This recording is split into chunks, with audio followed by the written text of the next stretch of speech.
Hey guys, Team Dose Line 671 coming at you with another updated deck profile for the Edison 6 Samurai. I did make first place with this, only losing to my other half, which is perfectly fine because she's playing Twilight. We both made it to the finals, so without further ado, let's get straight into this. As always, please don't forget to like, comment, subscribe, and hit that bell to be a part of the notification squad. And without further ado, guys, let's get straight into this.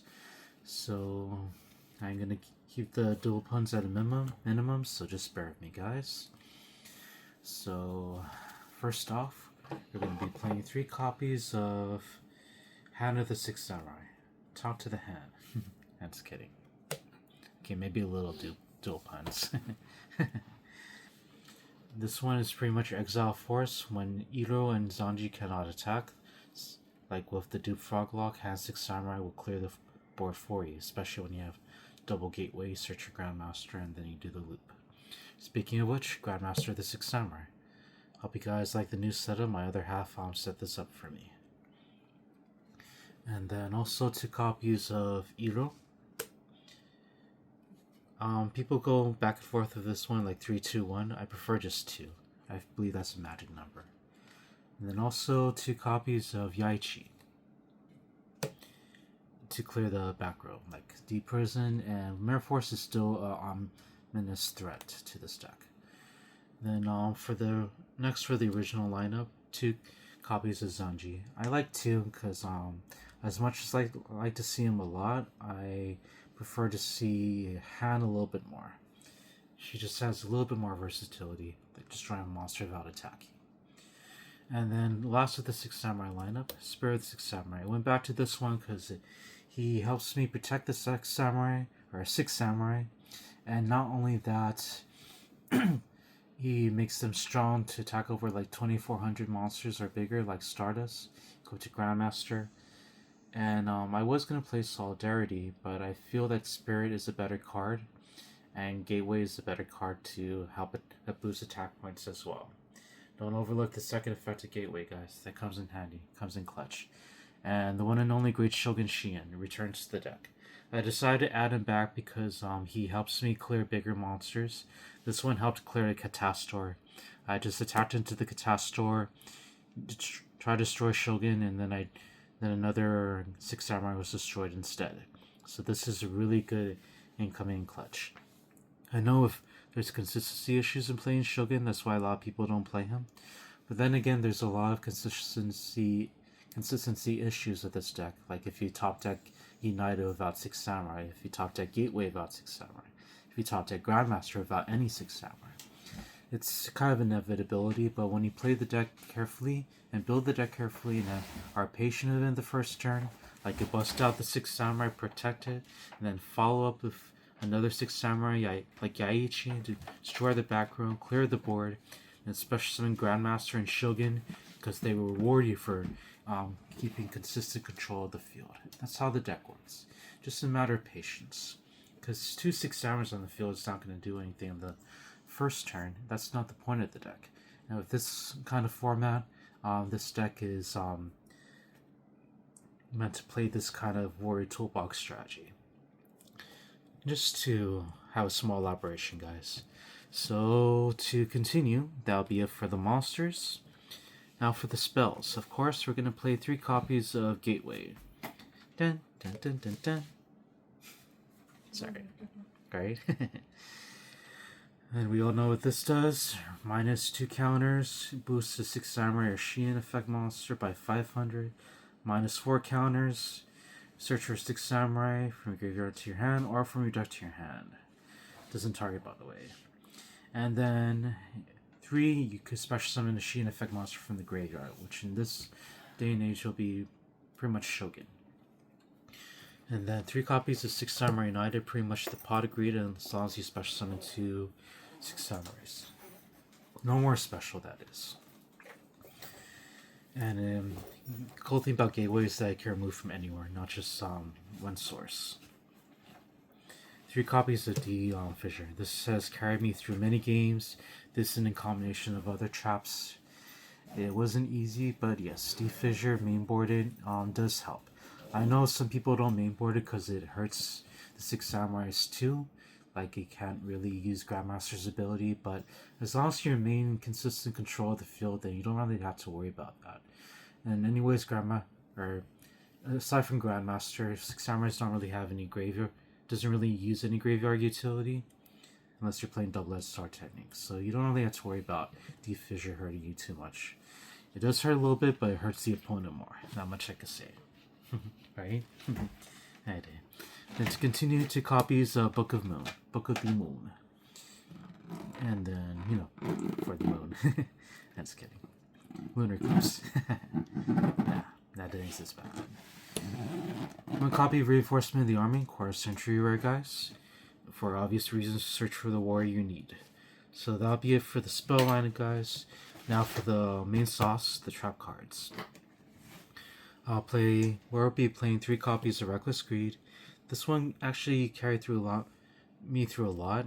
I'm thinking if I want to keep it or not. We'll see. Because it does help you get into what you need, but at the same time, if you don't draw into what you need, sometimes you're stuck a little bit. Which is okay in Edison because it's slow where you can still recover, but still, sometimes you get stuck. But if you could play it and pull it off, it'll really speed up your deck. Like if you have other engine, almost aside from just top decking. Okay, and to continue, 2 copies of Bombless Trap Ball for the removal lineup. Banish lineup for this day and age. I bumped it up to 3 copies of Deep Prison because as much as I like playing Magic Cylinder and Scrap Iron, there are just some scenarios where I really just want to get rid of the monster, not just deflect the attack. So, what is it called? 3 copies of Deep Prison is perfect for that. And just to stop, if I really want to stop the attack, I do Phoenix Chain. Not only to negate the monster, but also stops the monster from attacking. That's what people overlook. I know this could easily be danced around in Edison, but the main point is to not only stop the ability, but to stop the attack. So you can protect your 6 Samurai, and then next turn you can follow up with 6 Samurai and shoot that monster. Unless it's Stardust, so... Well, Stardust, you just do Deep Prison or something. So, to continue, 1 copy of Mirror Force. For obvious reasons. Okay, and then to continue the trap lineup, there's a lot more guys. More so than any other deck profile, if I may say so. 1 copy of Starlight Road. For obvious reasons, to bust out the Stardust Dragon to protect your field, because you're protecting your Samurai. 1 copy of Trap Dust Shoot. For the troll plays. 2 copies of Dark Bribe. Some people like just playing 1 of this. I like playing 2. Because sometimes they surprise you with the Cold Wave and the Tornado, and sometimes your Starlight Road is useless. Just 1 for Starlight Road and 2 for Dark Bribe. And then last but not least, for the main deck, 1 copy of Sullen Judgment. Because sometimes it's just the best card. Best trap card. If not one of the best. Right, pretty much. Okay, for the extra deck, just 2. Double Stardust Dragon. Going fast makes me feel alive. My heart beats in hyperdrive. I'm just kidding. 2 copies of Chimera Fortress Dragon. A little bit off 5Ds, but yeah. Some Zane True still on tech card. And we do side into the Cyber Dragon, which I'll show you the side.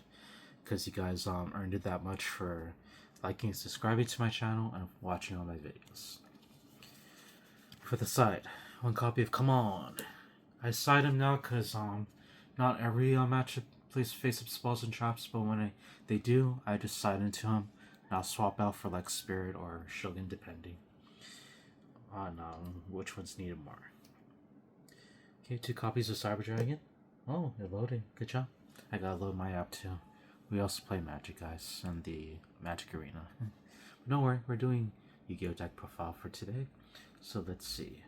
Cyber Dragon for machine matchups, and not only for machine matchups, but it helps to side against this with side this against frogs, because it attacks over the Dupe Frog and whatnot. So Cyber Dragon's a good choice. And then 1 of each of the board wipes: Smashing Ground, Hulk Smash, and Earthbending style Fissure.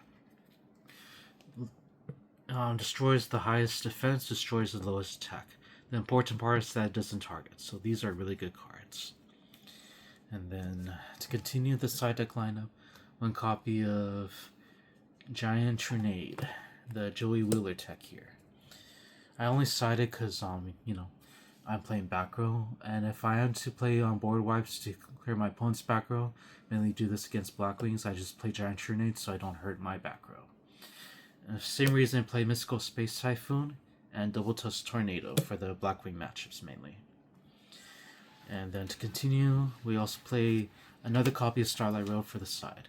I assigned to the second Starlight Road for the Blackwing matchups again.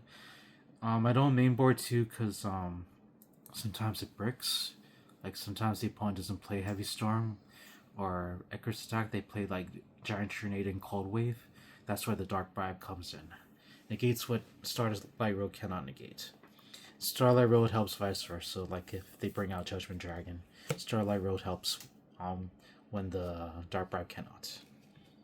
So to continue the lineup, we also play 2 copies of Royal Oppression to save me in the finals because I was able to compete with the Giga Plant deck, I believe, Giga Vice. I was able to negate the Lone Fire before it came out. In combination of D-Fissure, I managed to hold them just long enough. I got pretty lucky, honestly. I'm sorry. And last but not least, I didn't get to play against frogs, but I'll show you my secret weapon. It's not going to be a secret anymore, but yes. Mask of Restrict. Not only to stop the monarchs, but to stop the frogs contributing. It's just such a shame that I didn't get to play against frogs, but it's okay. My other half did it for me. So yes, that'll be it for the deck profile, guys. Very short and brief deck profile, and I hope you enjoy. This deck did make first place. I'm very proud, and also very humbled to be in this part of my Yu-Gi-Oh journey to be able to top in an Edison format. That was the generation I pretty much started Yu-Gi-Oh. A little bit before that, during the Perfect Circle format, but other than that, I am honored to win in this kind of format. It brings me back, and I'm honored to be a part of this community. So anyways, guys, as always, please don't forget to like, comment, subscribe, hit that bell, be part of the notification squad, and I'll see you guys in the next video. And remember, rules are helpful to make things fair, but it doesn't mean you have to be a rule shark. I'm just kidding. I'll see you guys in the next deck profile. Take care, have a great day, and thank you for your support.